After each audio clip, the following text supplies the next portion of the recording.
Good evening, everyone, and welcome to Tuesday 10 with CadChica Sports. I am Sunny Cadwallader, your host. Tuesday 10 is a quick 10-minute chat with leaders and up-and-comers in the world of sports, from media broadcasting, business marketing, social media, and more.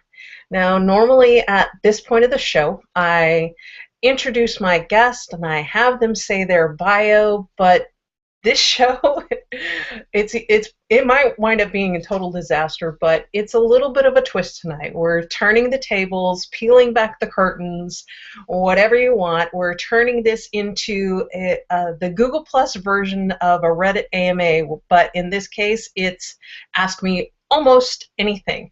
When I started this show back in January, part of the emphasis of it was to bring in the voices mostly behind the scenes in the sports world, in the business and marketing area, in the media broadcasting, in the social media, education, you name it. That was the emphasis of this show. But as we've gone on and people have asked, they want to know more about me. Why, I don't know, but we're gonna answer your questions. We're answering the fan questions, and we have a large number of questions already. I am solo here, so I didn't even get to joke around and have fun with anybody in the green room beforehand. It's just been me. But we're gonna bring on the questions, and we'll see if I can keep it to 10 minutes. That is going to be the goal. So let's get started with Debi Davis. She's going to ask me the obvious question: when did I realize my passion for sports? And I believe Heather Kraafter also asked that question as well.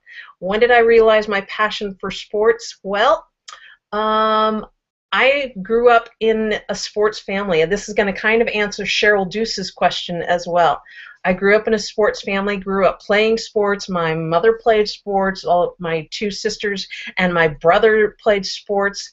And they excelled at it. My oldest sister went on to become a cheerleader, but we don't talk about that anymore. But yeah, so I grew up just being part of sports, and as I grew, I did want to get into broadcasting, and when I was in high school, but life had other ideas, and I went on to just work and take care of my family until a couple years ago when I found Twitter. And I realized that Twitter could help me have a voice in the conversation, because I am a passionate sports fan, but I'm not the fanatical type of sports fan. And so sports has just always been a part of who I am. Let's see, Debbie, with another question. What are your 5 favorite sports to follow, and in what order? Let's see, my 5 favorite sports to follow. I enjoy college football. I enjoy soccer. I do enjoy the NFL. I love MLS and EPL in soccer. Oh my goodness, I like baseball to some extent, not a whole lot. I like watching tennis. I do not like watching golf. I do not like watching NASCAR. So yeah, I don't know if that's 5 or not, Debbie, but you get the idea. And do I follow any non-team sports? Yes, I just said I do like tennis. I'll watch gymnastics on occasion. Not as much as a fan of ice skating as I used to be, but I did used to like that. So let's move on. Derrick Docket. Derrick, don't call me Darnell Docket. If you could be in charge of one major sports league, which one would it be? Why? And what would you immediately change about it? Well, Derrick, I was thinking about this as I was getting ready for the show here in the green room by myself, and I don't know that I want to be in charge of any sports league, because I don't want to stop being a fan. I don't want to stop being a fan of the Mariners. I don't want to stop being a fan of the Raiders. I don't want to stop being a fan of the Sounders or Tampa Bay Lightning or Arizona State. I don't want to stop being a fan. And I think if you have to be in charge of a league, you do have to rein in your own personal team preferences, and I don't ever want to lose that. This one from William King, I'm putting it up here, and if you guys can help me remember, I want to answer this one last because it impacted me a little bit as I was thinking about it. So I'm going to come back to that one last. John Martin, I'm glad you finally posted a question, John Martin. Which mentors and or role models have been influential in your career and why? Because, John, I started my career in sports and social media so late, in sports journalism and curation so late, I don't know that I really have any specific role models, mentors within the industry.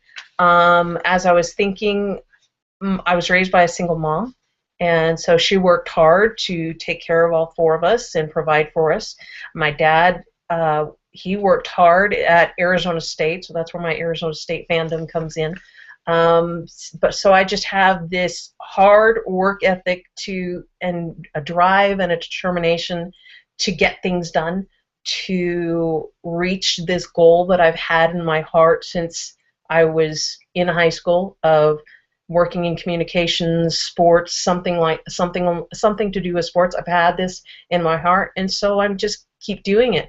I've acquired a lot of friendships in the industry, and there's a few people, a small circle that I can bounce things off of, but role models or mentors, I don't know that I really have any there. So Krishna Day, she is not joining us live because she is in Ireland, so she is fast asleep, but she did want to ask a couple of questions. What is my own preferred social media channel for business, and what do you like the least?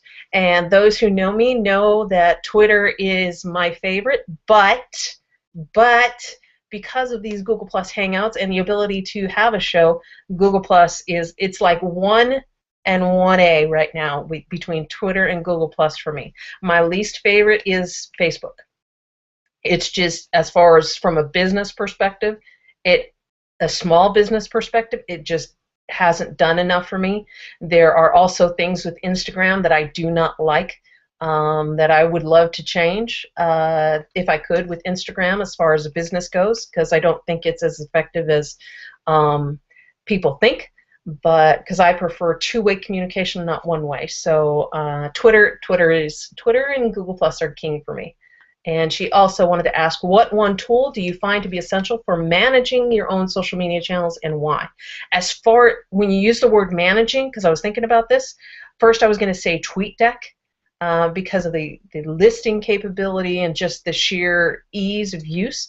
But when I thought about it, it's like when I'm on the go, whether I'm on the go or here at home, it's my phone. My phone is an essential tool for staying up to date on sports news, or if I'm out covering a live event like a football game, I can just use my phone to tweet, take pictures, take video, whatever. So that's a key one for me.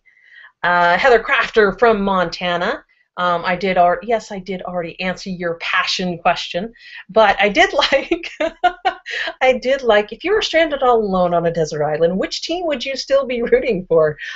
Well, Heather Kraafter, I did post a picture of all of because I was gonna wear a few of my sports items because I didn't think I had that many sports apparel related items, and then I started grabbing them, and I don't know if you can see, I put a whole bunch of shirts behind me, and there's even a few below, but there was only one shirt that matters, and it's the Raiders, and that's the one team that I would be rooting for. Everybody else would fall by the wayside. So Sherrill, I'm so glad you got your questions in, Sherrill. Sherrill is one of the people that has been bugging me for more information. What sports, if any, did you play as a child? I'll answer that one first, Sherrill. I played softball in a league. They didn't have a whole lot of, I'm so old, they didn't have a whole lot of club teams and specialized stuff when I was little, but I ran track during the PE.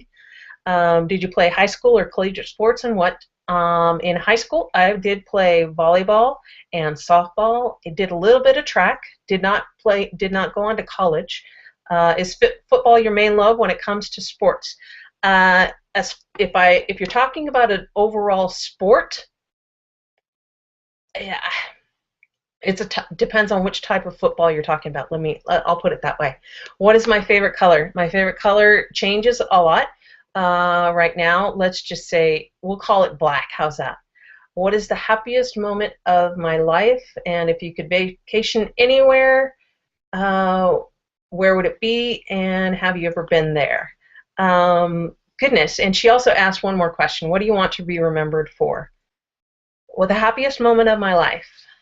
Oh gosh, that was such a tough one. I was, I could say all the days, the 3 days that my kids were born. Day I got married, day I was born. But the more I think about it, the more I just want to take in every moment. And so every day that I actually wake up, Sherrill, that's a happy moment because you get another opportunity to live a good day, live a good life, and make a difference that day, whether it's in your child's life or someone else's life.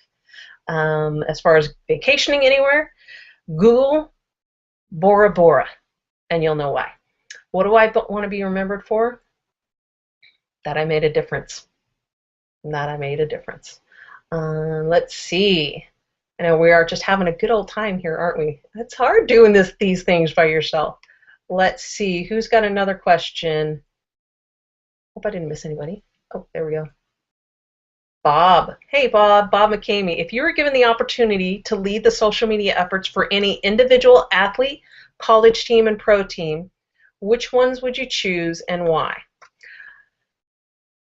That you almost stumped me, Bob, because at first I'm like, I don't really like that idea. But then now as I'm thinking about it, maybe I would want to do the Raiders because they are my #1 team, and I would love to bring that passion and that zest and that zeal that I have for the Raiders. Maybe I'd want to bring that into there. But then I also thought, Mexico's coach Miguel Herrera is just an absolute blast to watch on the sidelines. And if you check out his social media channels, he gets it on his own. But I would love to help him out. And I mean, my Spanish is minimal, muy poquito. But I would love to have a chance to work with him on that right now because he's becoming a star, a social media star, and just a World Cup star during this tournament. Let's see. Anybody else have any questions? Oh, Debi Davis, I'm sorry. What's wrong with cheerleaders? I should have you on the show, Debi, so you can talk about the time that you were a cheerleader for a professional team. So we should do that. We should do that. Great question. Thanks, everyone, for all of the commentary. And I am going to come back. See, I didn't even need you guys to remind me. I'm going to come back to this question. And I'm going to take a little bit of a twist on it. I'm going to take liberties on it. And our 10 minutes is way past.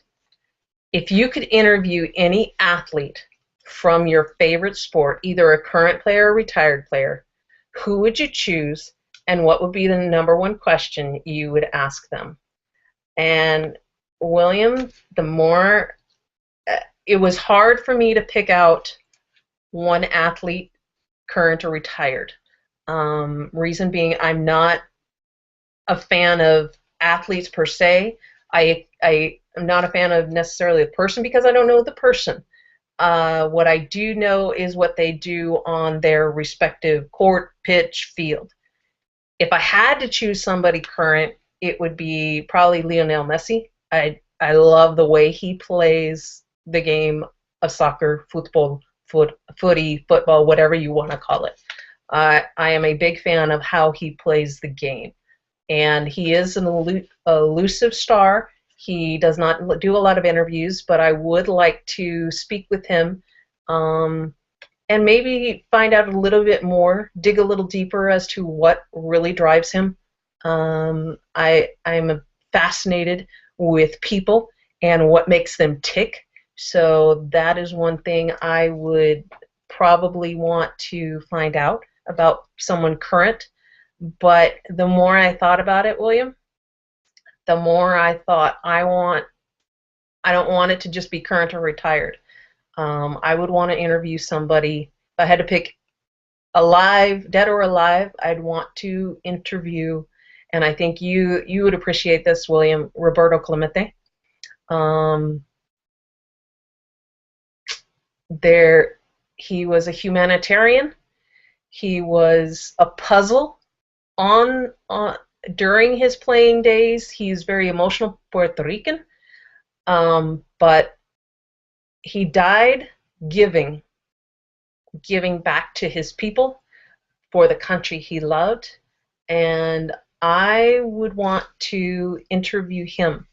And you recently posted something about him on Google Plus, and I'm Chris Syme prediction for Sunday, USA. Yes, for tomorrow. Yes, I'll predict USA. But William, I want to close with this, William, because you put this on your a Google Plus post, and in a way, it sums up my passions, who I am, and where I'm going to be headed. I think if God has anything to say about it, this is where I'm going to be headed. You posted a quote from Roberto Clemente. If you have a chance to make a difference in this world, and you don't, you are wasting your time on this earth. And that is me in a nutshell. I am very critical of myself. I expect the best from myself. I am a perfectionist. But in the end, I want to make a difference in this world. I want to make a difference with this show. I want to make a difference with my social media.